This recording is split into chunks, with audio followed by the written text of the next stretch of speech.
Ya baiklah, mari kita berdoa. Tuhan, kami ucap syukur Tuhan buat pada pagi hari ini Tuhan. Kami akan memulai pelajaran kami Tuhan. Kau berkati hambamu Pastor Krishna yang akan mengajar kami. Dan kau berkati kami tempat ini. Kau tambahkan hikmat pengetahuan pada kami Tuhan. Supaya kami memahami apapun yang disampaikan oleh hambamu Tuhan. Tuhan, kami menyerahkan pelajaran ini ke dalam tanganmu. Hanya di dalam nama Tuhan Yesus Kristus. Haleluya. Amin. Amen. Amen. Amen. Amin. Amen. Selamat pagi.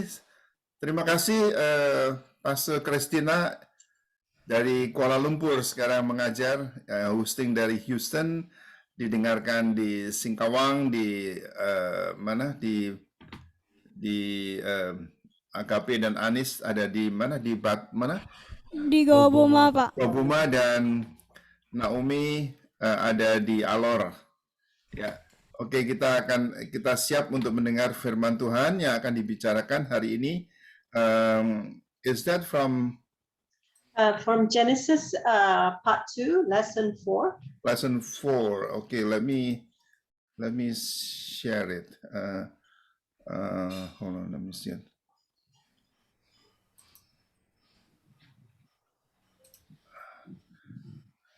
Apakah kelihatan di sana?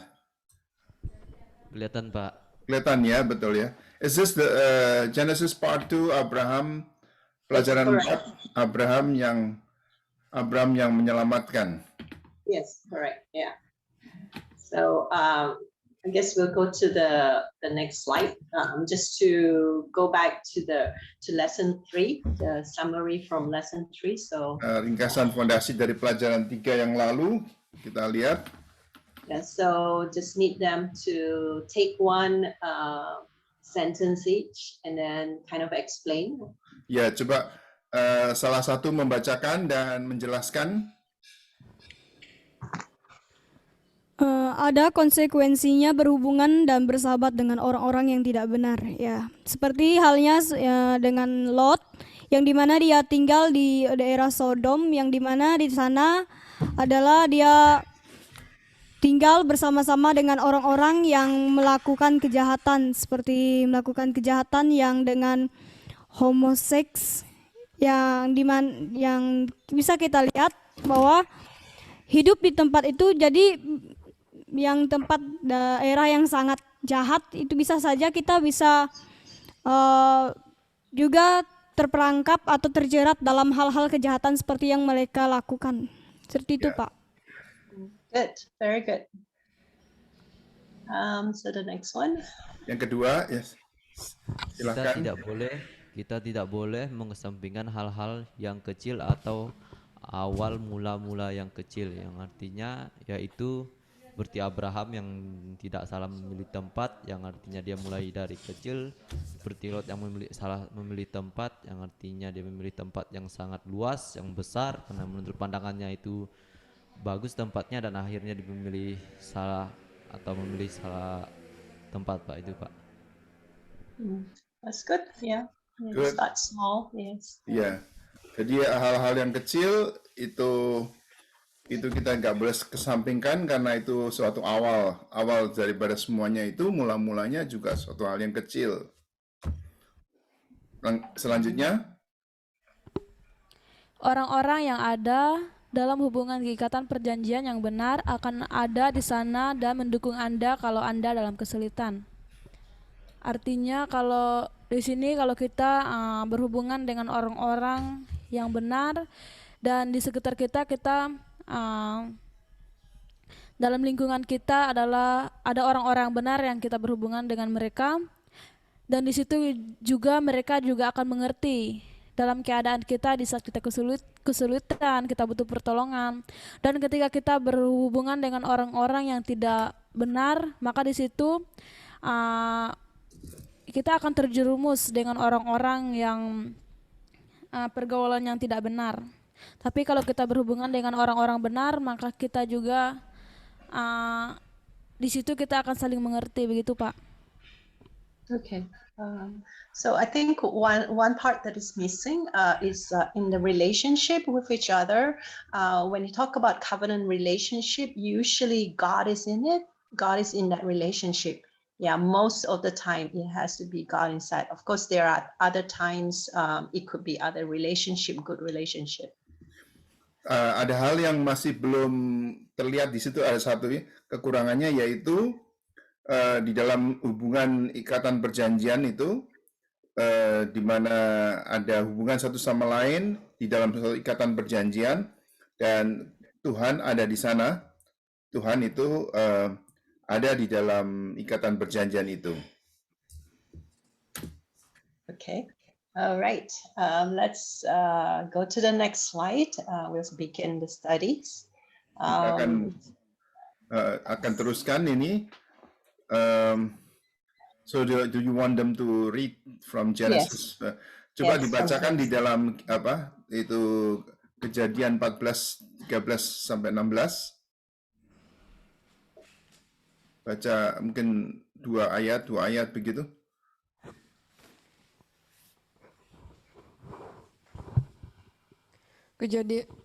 Kejadian pasal 14 ayat yang ke-13.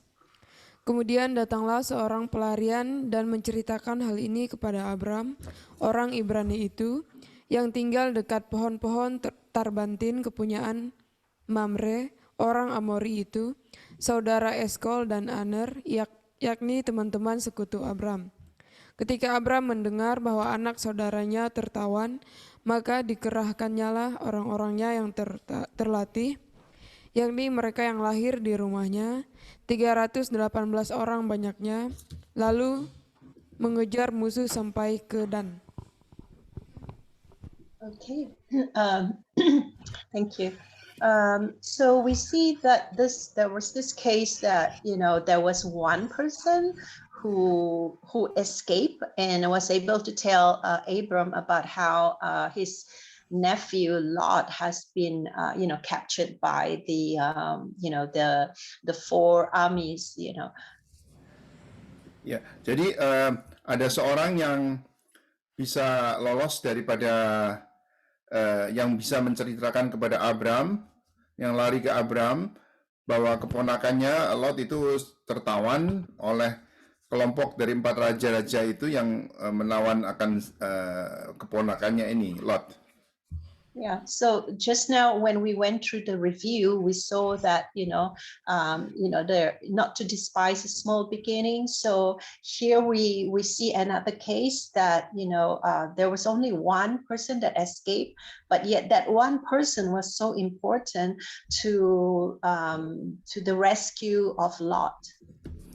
Ya, jadi tadi kita dalam review tadi sebelumnya, bahwa jangan kita menganggap remeh akan suatu hal yang kecil atau permulaan yang kecil, karena di dalam hal ini dari sekian banyaknya yang tertawan itu ada satu yang bisa lolos dan satunya yang membawa kabar kepada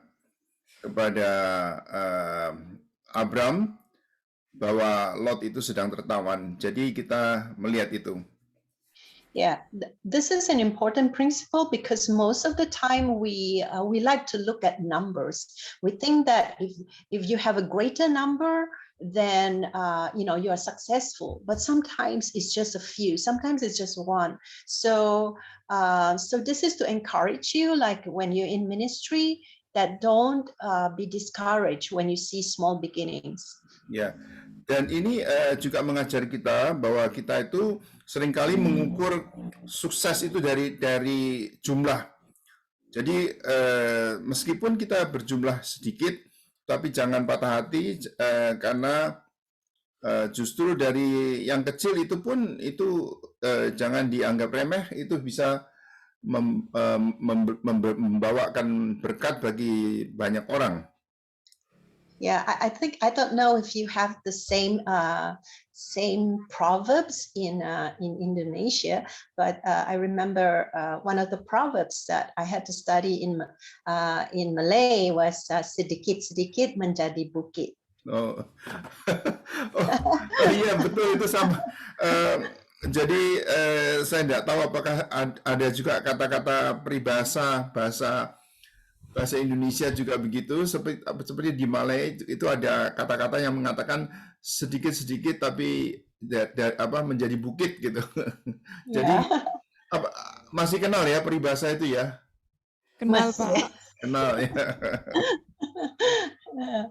So because of that one person, we see that Abram was, took action, and his action was really quick, and that is another principle that we need to learn when we are, when we have been how to say, informed about a certain thing, or when God tell you about a certain thing, don't procrastinate, take action, because the human part of us, we like to procrastinate.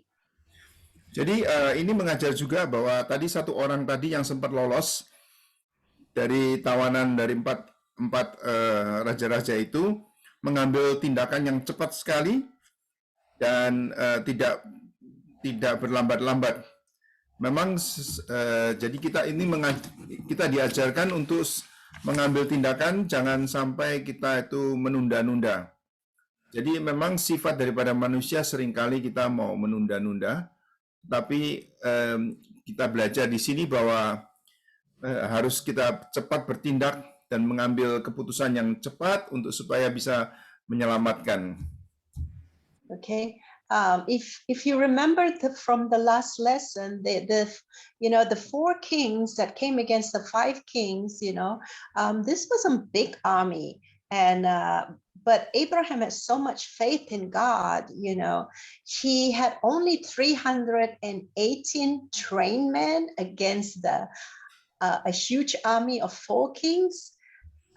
So there's another thing we learned, that it's not necessary numbers that is going to bring the success. Jadi kita melihat di sini bahwa ada terjadi bahwa 4 raja, persekutuan dari 4 raja dan aliansi daripada 5 raja, tetapi Abraham mempunyai iman yang cukup besar dan dia hanya bertempur dengan hanya 318 orang-orang yang terlatih gitu. Cuman hanya 318 bisa mengalahkannya. Yeah, and if you remember another event in the Bible, and that is about Gideon. Juga kalau Anda bisa mengingat, maka ada peristiwa yang lain dengan peristiwa yang menggunakan jumlah pasukan yang kecil saja, yaitu Gideon. Gideon bisa membebaskan bangsanya dari tekanan dengan hanya beberapa orang saja. Yeah, so Gideon defeated the enemies. They are the Midianites with only a small army of 300. Actually, there were a lot of volunteers that came, but God told him, no, those are too big a number. Reduce it to 300. Jadi di dalam kisah daripada Gideon membebaskan terhadap bangsa Midian, maka juga Tuhan hanya memakai 300 orang saja. 300 orang bersama dengan Gideon untuk membebaskan terhadap bangsa Midian. Sebetulnya sebelumnya terjadi di mana ada banyak yang sukarelawan yang mau membantu, tetapi Tuhan mengatakan tidak, di jumlahnya dikurangi sampai tinggal hanya 300 saja. Yeah, and if you look through the Old Testament, you keep seeing God said that to His people not to trust in chariots, big horses. These are implication for us that sometimes many times we look at numbers, so it's actually in the flesh and it's not by the Spirit of God. Juga di dalam Perjanjian Lama itu dikatakan jangan kita percaya kepada jumlah banyaknya kuda-kuda dan pasukan lapis baja, chariot atau kereta-kereta perang gitu. Kalau zaman sekarang mungkin tank-tank gitu. Tetapi itu semua membayangkan bahwa kita tidak boleh hanya mengandalkan kepada kedagingan saja tetapi kita mengharapkan kepada Tuhan untuk bisa bisa berperang bersama-sama dengan kita. Yes, and another principle, is that it's not by might, not by power, but by the Holy Spirit. Juga kita ada ayat yang mengatakan bukan karena gagah, bukan karena kuat, tetapi karena Roh Tuhan saja. Okay, here I want to talk a little bit about the number 300. I know in Abraham's case, he has 318, people, but it still comes under the root number of 300. Saya ingin bicara di sini mengenai angka 300 di dalam hal kisahnya Abram itu dengan 318 orang. Ya, meskipun itu lebih daripada, tapi masih tetap di dalam angka yang kurang lebih di dalam kisaran 300. Yeah, so we look a little bit about how the Hebrew people understand numbers, and so we look at 300. Dan di dalam Ibrani itu mereka mempunyai kepercayaan, mempunyai hal-hal yang dikaitkan dengan angka. Okay, so in the Hebrew alphabet, for 300 it means, God appears. Di dalam angka 300 itu di dalam bahasa Ibrani itu artinya Tuhan itu hadir. So and then I won't go through the detail of it, but this number 300 is associated with the alphabet Shin. Shin is the 21st alphabet of the Hebrew alphabet.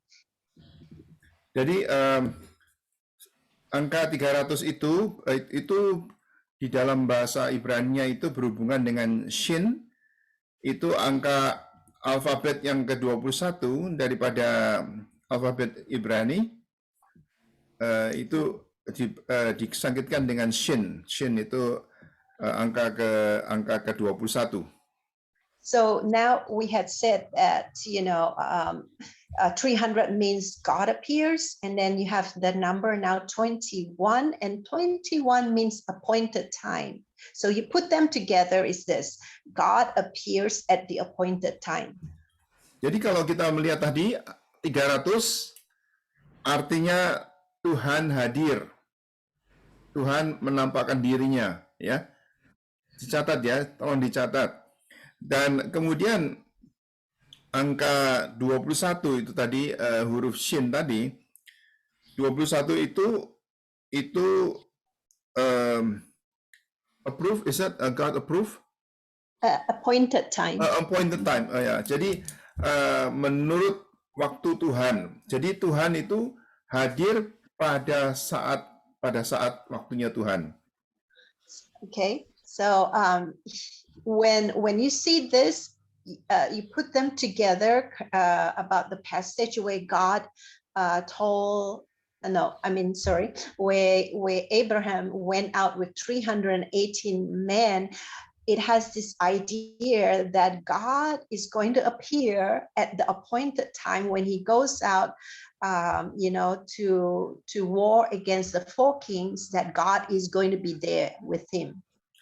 Ya, jadi di dalam peperangan daripada Abraham tadi, menaklukkan akan aliansi raja-raja tadi, maka dari angka-angka ini kita melihat artinya bahwa Allah hadir, Allah menampakkan dirinya pada saatnya, pada saat di mana Allah berkenan, Allah menunjukkan waktunya, menampakkan dirinya pada saatnya.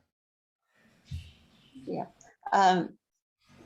This is to remind us, sometimes we act, we act just because we have a big number, or we have big plans, and we have great money, and we think we can go ahead and do something for God when God is not there. it doesn't matter how big an army you have, how much money. If God is not there, it is not a good thing. It's, you know, it's maybe of the world, but it is not of God, and we have to remember that. Ya, jadi pada waktu kita melangkah bertindak,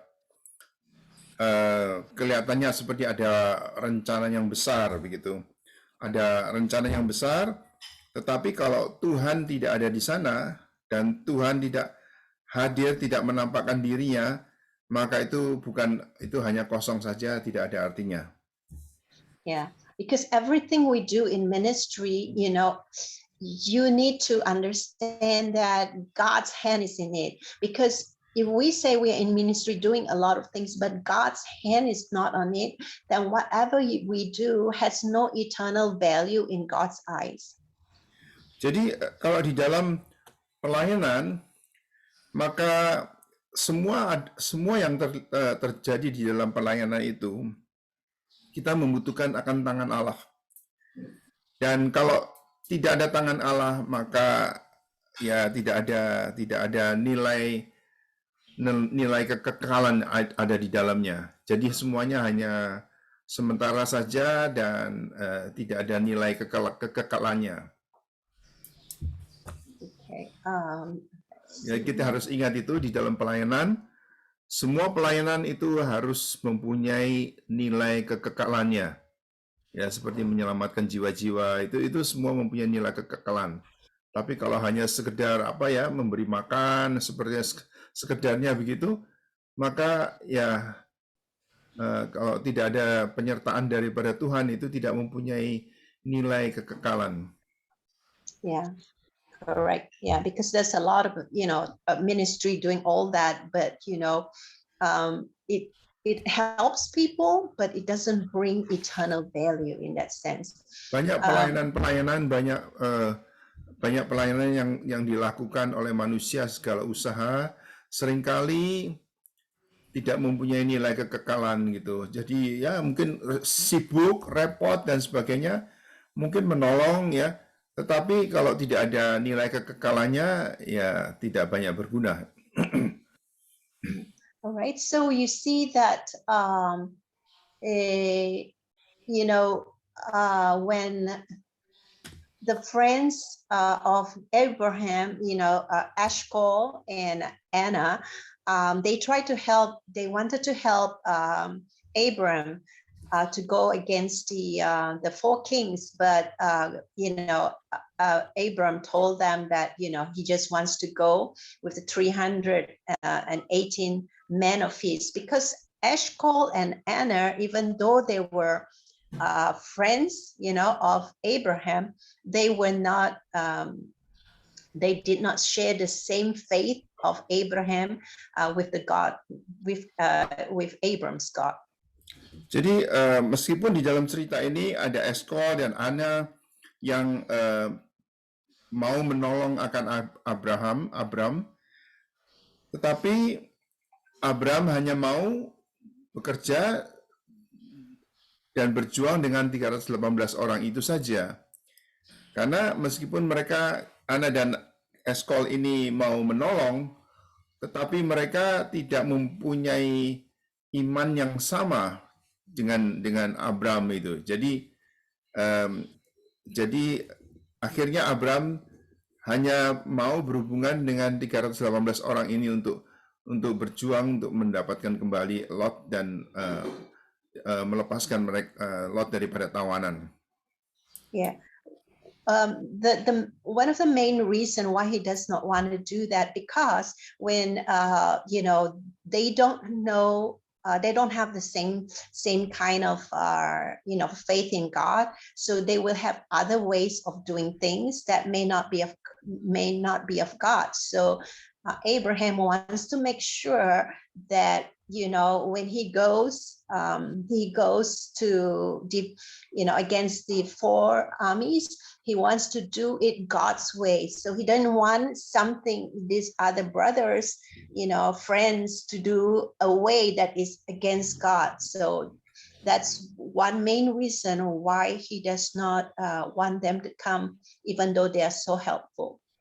Ya, jadi meskipun mereka menawarkan itu, teman-teman daripada Abraham menawarkan diri, tetapi Abraham menolaknya karena tidak mempunyai iman yang sama dan mungkin mencari jalan-jalan yang tidak sesuai dengan cara Tuhan, tidak bisa mengerti kenapa Abraham itu memakai cara-cara yang rohani gitu di dalam peperangan itu, dan sehingga akhirnya Abraham hanya mau berurusan dengan pasukannya yang hanya 318 orang saja.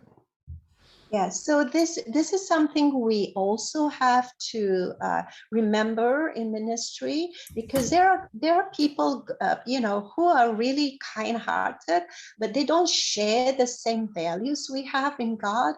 So we have to be careful of asking them to help, because they may use ways that are not going to be pleasing unto God, and that's why God said, "Do not be unequally yoked with unbelievers." It's not because God don't like people, but because of the ways they do things, they may not be what God, what pleases God. Jadi hal ini Abraham tidak mau, meskipun itu teman-teman Abraham itu mereka mau membantu, mungkin juga akan bisa mendapatkan bantuan, tetapi Abraham memilih untuk memakai orang-orang yang seiman dan sekelompok dengan dia, karena ada ayat mengatakan, janganlah engkau menanggung kuk yang tidak sama dengan orang-orang yang tidak seiman begitu. Jadi karena itu kita tidak boleh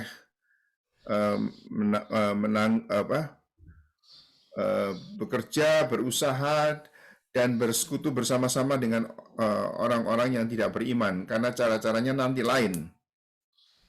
Okay, all right. Let's move on to the next slide. And we'll look at Di dalam yang berikutnya, 17 to 24. Silakan baca dua ayat begitu. Kejadian pasal 14 ayat yang ke-17. Perikop di atas pertemuan Abram dan Melkisedek. Setelah Abram kembali dari mengalahkan Kedorlaomer dan para raja yang bersama-sama dengan dia, maka keluarlah Raja Sodom menyusul dia ke lembah Syawe, yakni lembah raja. Melkisedek Raja Salem membawa roti dan anggur. Ia seorang imam Allah yang maha tinggi. Terus ya, yang berikutnya. Lalu ia memberkati Abram, katanya, diberkatilah kiranya Abram oleh Allah yang maha tinggi, pencipta langit dan bumi, dan terpujilah Allah yang maha tinggi yang telah menyerahkan musuhmu ke tanganmu. Lalu Abram memberikan kepadanya persepuluhan dari semuanya. 21. Berkatalah Raja Sodom itu kepada Abram, berikanlah kepadaku orang-orang itu, dan ambillah untukmu harta benda itu. Tetapi kata Abram kepada Raja negeri Sodom itu, aku bersumpah demi Tuhan, Allah yang maha tinggi, pencipta langit dan bumi. 23. Aku tidak akan mengambil apa-apa dari kepunyaan itu, sepotong benang atau tali kasut pun tidak, supaya engkau jangan dapat berkata, aku telah membuat Abram menjadi kaya. Kalau aku jangan sekali-sekali, hanya apa yang telah dimakan oleh bujang-bujang ini dan juga bagian orang-orang pergi bersama-sama dengan aku, yakni Aner, Eskol, dan Mamre. Biarlah mereka itu mengambil bagiannya masing-masing. Ya. Okay. Now if you look at the slide, you will see that Abraham, met with the king of Sodom in the valley of Shaveh. Jadi kita lihat di slide ini, Abraham bertemu dengan Raja Sodom itu di lembah Shaveh. And King's Valley in Yes, the the King's Valley, Kings correct. Valley atau Lembah Raja begitu. Have you seen it when you went to Israel? Sorry? Did you see it, King's No, Valley? no. When you I didn't go there. Okay. I thought you did. Hmm. So this, when you talk about valleys, valleys are like places of law. It signifies something that is law. Sorry, I didn't get it. When you talk about valleys, it signifies that, like, a low point in your life, something low. Did you Eh, get it? Jadi di sini kita berbicara mengenai lembah-lembah kehidupan saat-saat kita like a lowest point in our life. Yes, yeah, in Jadi our kita masuk lives. di dalam Yeah, lembah correct. daripada kehidupan. Di sini Abraham bertemu di lembah Syafeh, di lembah Raja.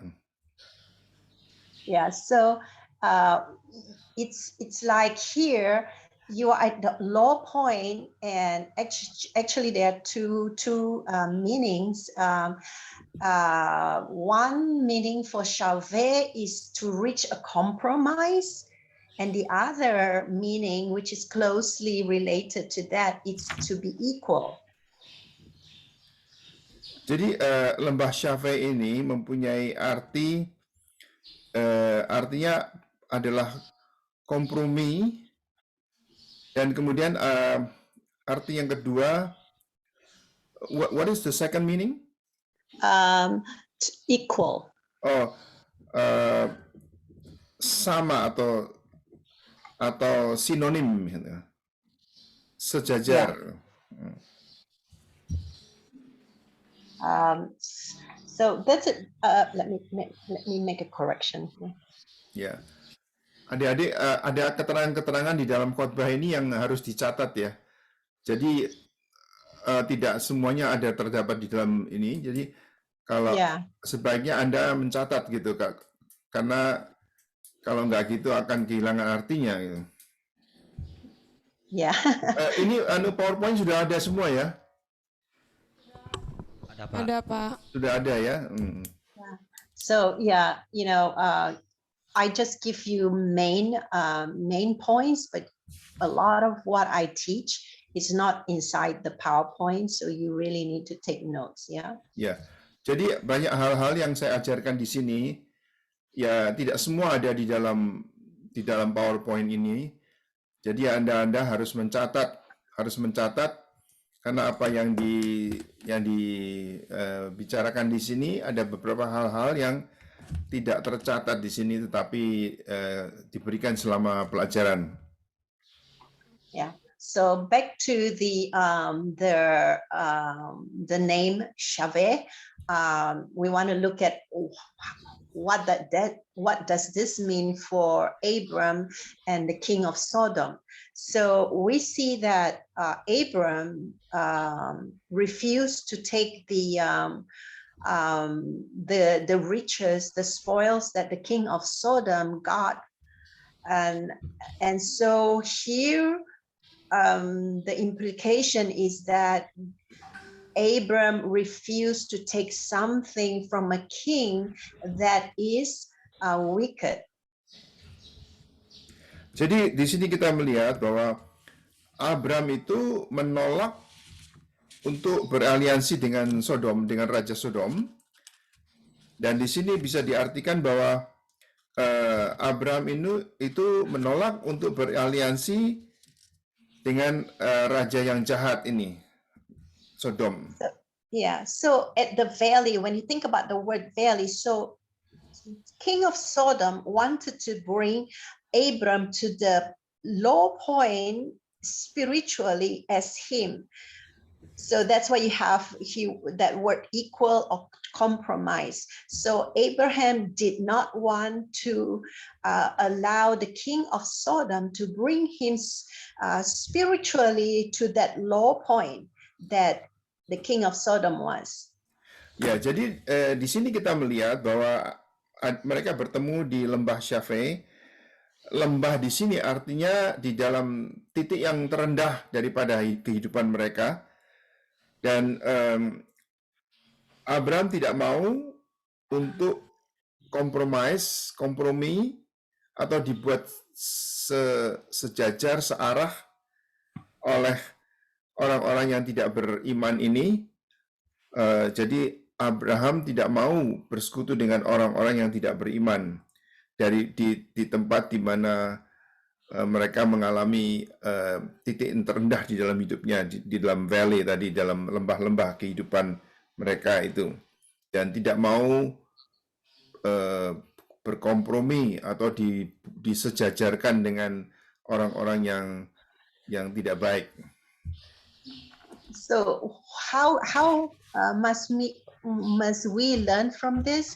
You see, there are going to be people who are not walking with God, and they try to bring you spiritually low as they are by giving you things that they hope that you will accept it, so that they can get something else from you. So be very careful about situations like that, because you don't want anybody to bring you down to the level of their low spiritual level that they are in. We want to be in a place, in a level of spirituality that is, with God, not at that low point.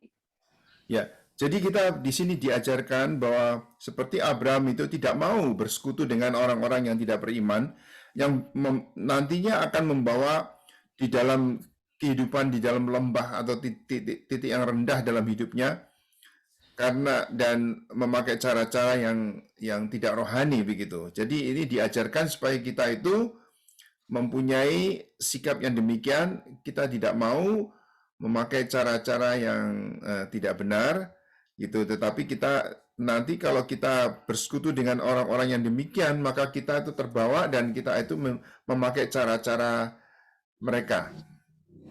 Yeah, and there are a lot of examples how people say, oh, they were going through something, and then somebody who is not walking with God, negotiate with them and reward them, and they say, oh, praise the Lord, this is a testimony, God helped me in this situation, and they don't think through about what has just happened. Was it really God, or was it really the enemy that has successfully drawn them into a low spiritual level?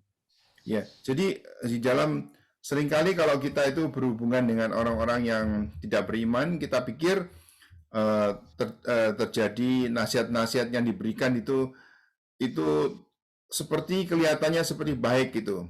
Dan kita bilang, wah puji Tuhan semuanya tapi sebetulnya itu tidak rohani, dan itu bisa membawa kita di dalam keadaan rohani yang sangat rendah, masuk di dalam lembah. Alright. Then the other thing concerning the king of Sodom, it's interesting what he said in verse 21. I don't really know how it was expressed in the Indonesian Bible, but in verse 21 he said, it says this, and the king of Sodom said to Abram, give me the persons, but take the goods for yourself. Interesting, why he wants the people and he don't want the goods. Ya, jadi kalau saudara membaca di dalam ayat 21 kitab Kejadian 14 itu dikatakan, Raja Sodom itu berkata kepada Abraham, berikan aku orang-orangnya, lalu barang-barang jarahan itu engkau boleh ambil gitu. Tapi kenapa aneh juga, kenapa dia mau kepada orang-orangnya, tetapi kalau barangnya silakan ambil itu. The people symbolize souls. Di sini dikatakan bahwa kalau orang-orang itu atau people atau orang itu melambangkan itu jiwa-jiwa. Yeah. So if you remember, from reading about the place Sodom and Gomorrah, you note that the people are very, very wicked. They do all kinds of things that are really terrible, and the king is the king over all the citizen. So we can have an idea here that he wants people so that he can influence them in the wickedness that he himself has. Ya, kalau kita mengenal kisah daripada Sodom dan Gomora itu, maka orang-orang di Sodom dan Gomora itu sangat jahat, sangat-sangat jahat. Jadi kalau di sini dikatakan di dalam ayat 21 tadi, berikan kepadaku orang-orangnya, kalau barang-barangnya, harta benda, itu barang-barang itu silakan ambil. Aku hanya mau orangnya. Berarti dia mau pengaruhi sehingga sifat tradisi dan budaya yang jahat itu bisa diteruskan kepada orang-orang ini. In that case, you can see that the king of Sodom kind of symbolize Satan, because what Satan does, or the devil does, he wants to take as many souls as possible for himself. So how does he do it? He will tempt you for material things, and that's how he baits you. Ya, jadi kita lihat di sini cerita Raja Sodom ini seperti setan ya. Seperti iblis juga demikian. Jadi iblis itu ingin menawan sebanyak-banyaknya jiwa-jiwa kepada dirinya sendiri untuk dipengaruhi gitu. Jadi bagi iblis itu pengaruh itu perlu untuk pada orang-orang supaya mereka itu semuanya menjadi jahat ya. When we connect with people, we are supposed to take their souls for the Lord. We do not lead them to darkness. And so here you can see the king of Sodom, he's not going to lead the people to the Lord. He's going to lead them to further darkness. Jadi kalau kita lihat di sini, maka apa yang diperbuat oleh Raja Sodom ini ya seperti apa yang dilakukan oleh setan juga. Jadi untuk mempengaruhi orang-orang dan membawa mereka melakukan kejahatan dan mereka lebih jahat lagi, lebih dalam. Tidak kalau sebaliknya kita membawa orang-orang kepada Tuhan kan untuk menjadi kebaikan gitu. Tetapi yang dilakukan ini adalah membawa mereka ke dalam lembah yang dalam dan mempengaruhi jiwa-jiwanya dan tidak peduli dengan harta benda, tetapi justru orang-orangnya inilah yang ingin supaya mereka menjadi jahat. Right. Let's move on to the next slide. Coba kita akan pelajari berikutnya. Okay, so now we are introduced to another character, Melchizedek. Jadi tadi kita mempelajari karakter daripada Raja Sodom ini kan, yang kuning ini ya di bawah, kelihatan ya adik-adik? Kelihatan Pak. Nah sekarang kita dibandingkan dengan karakter yang lain yang akan kita pelajari di sini, yaitu Melchizedek. Alright. Yes. So we see Melchizedek. If they, we don't get the translation in the Bible, we don't really know what Melchizedek means. So in Hebrew, Mekel, first part is king. Ya, Melchizedek itu dalam bahasa Ibrani bagian pertamanya itu adalah raja. And then Sedek, if we have mentioned this before, Sedek means righteousness. Sedek itu adalah seperti bahasa Indonesia juga sadik. Ada yang pernah punya teman yang namanya Sadikin nggak? Ada nggak? Ada, Pak. Ada. Nah, Sadikin itu sadik itu artinya tulus, righteous, kebenaran gitu ya. Jadi Melkisedek itu sebetulnya artinya raja yang benar, raja yang tulus. Yeah, so we see two different kings now, right? At the valley, we see the king of Melchizedek, that is the king of righteousness, and we knew from just now, the king of Sodom is a king that is wicked. Jadi kita di sini dibandingkan antara dua raja yang satu tadi raja Sodom, raja yang jahat. Di sini adalah raja yang sadik, raja yang sadik itu adalah raja yang tulus, raja yang benar gitu. And it's interesting. Now you have at least three different personnel there. You have Abraham there. So the king of Sodom was successful to bring Abram to his level. And now, because Abraham did not compromise, the king of righteousness came to meet him to bless him. Jadi di sini kita ada tiga tokoh di sini, yaitu Abram dan Raja Sodom dan Melkisedek ya.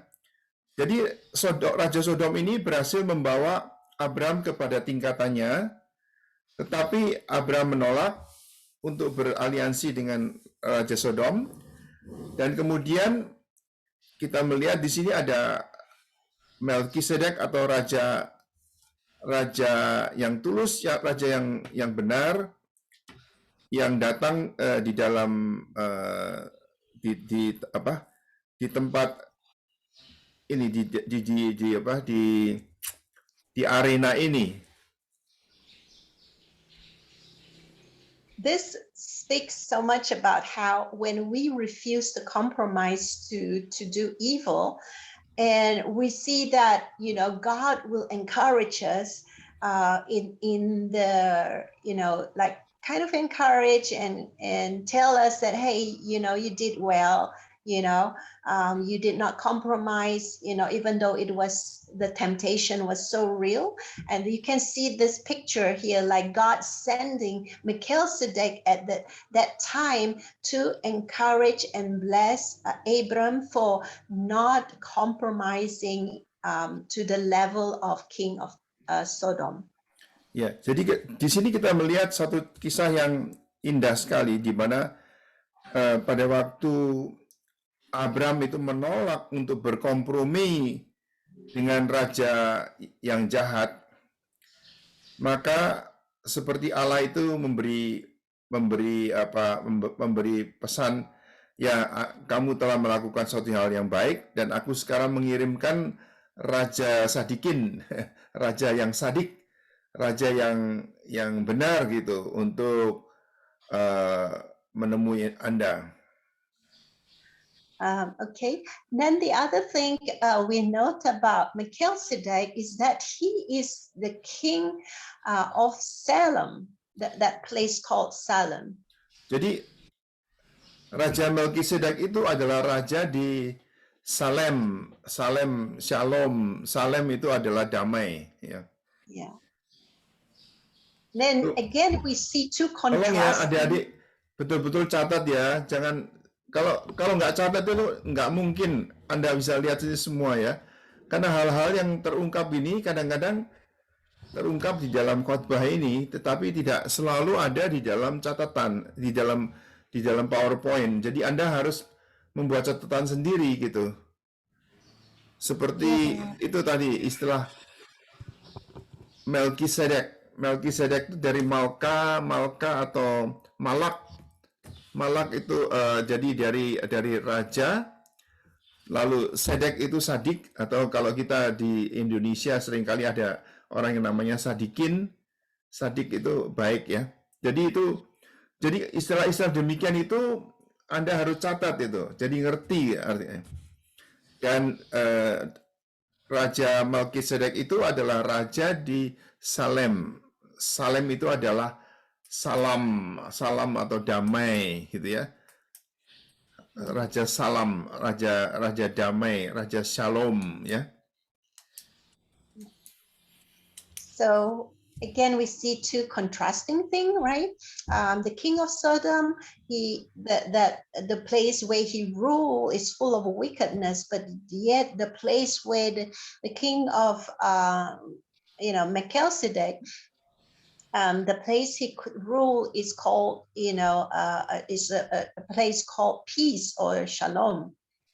Jadi kita di sini melihat ada dua kontras, dua hal yang sangat kontras. Yang satu di mana